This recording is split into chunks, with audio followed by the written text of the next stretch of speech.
Demokratie. Das klingt erstmal so, als wäre das ein Ziel, das wir schon längst erreicht haben. Haken dran, fertig, oder?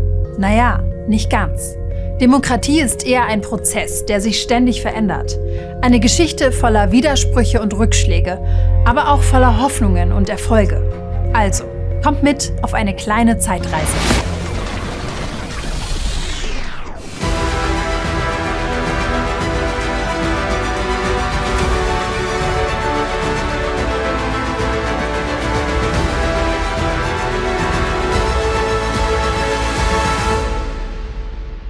Der Startpunkt. Revolution im 17. und 18. Jahrhundert. Nichts damit gerade im Weg. Es geht hin und her, vor und zurück. Und es knallt ordentlich. 1789 in Frankreich bricht die Revolution los. Das Volk fordert, wir wollen mitreden, mitbestimmen. Und damit beginnt ein riesiger Wandel, der weit über Frankreich hinausstrahlt. Freiheit, Gleichheit, Volkssouveränität. Diese Ideen setzen sich in Bewegung. Im 19. Jahrhundert dreht sich vieles um die Frage, wie viel Macht sollen Könige und Fürsten eigentlich noch haben? Parlamente entstehen, Verfassungen, Gewaltenteilung. In deutschen Staaten wie Baden, Bayern oder Württemberg gibt es sogar schon liberale Verfassungen. Andere, wie Preußen oder die Habsburger Monarchie, bremsen eher. Aber die Menschen lassen nicht locker.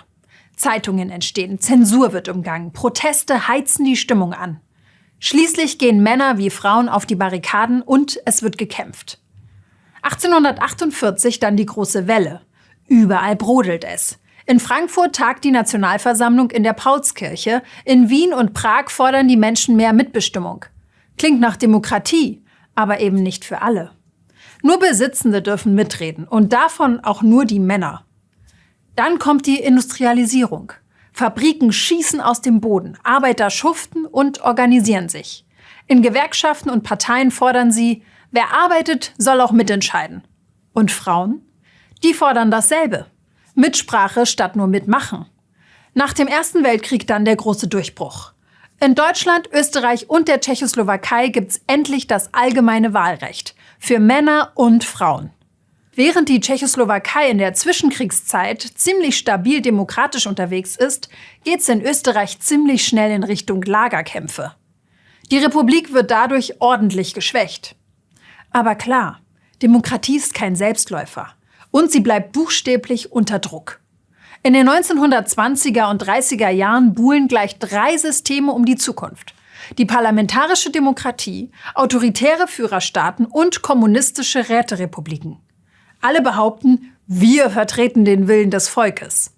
Aber jede Seite meint damit was ganz anderes. In Deutschland und Österreich setzen sich die Faschisten durch. Prag hält länger stand, bis die Demokratie schließlich von außen zerschlagen wird. Der Zweite Weltkrieg bringt die Katastrophe über die Völker. Danach ist Europa gespalten. Im Westen mit parlamentarischen Demokratien, im Osten mit sogenannten Volksdemokratien, die in Wahrheit kommunistische Diktaturen sind.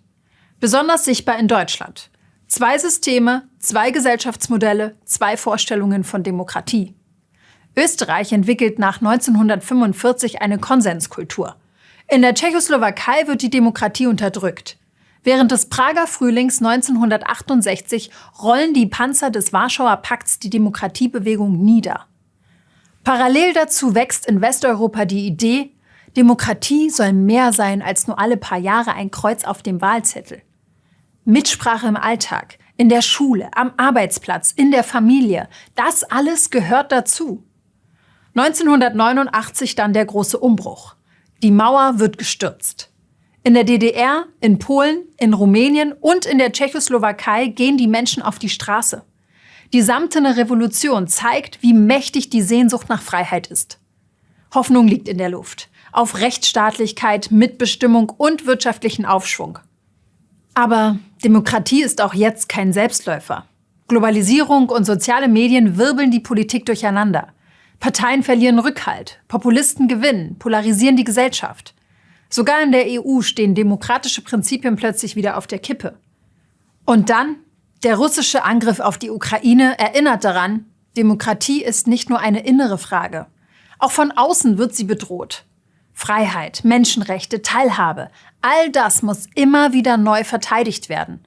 Die Lehre: Demokratie ist kein fertiges Projekt. Sie lebt davon, dass wir sie ständig neu aushandeln, schützen und gestalten. Keine Garantie, aber jede Menge Gründe, sich einzumischen. Denn am Ende gilt, Demokratie ist das, was wir daraus machen.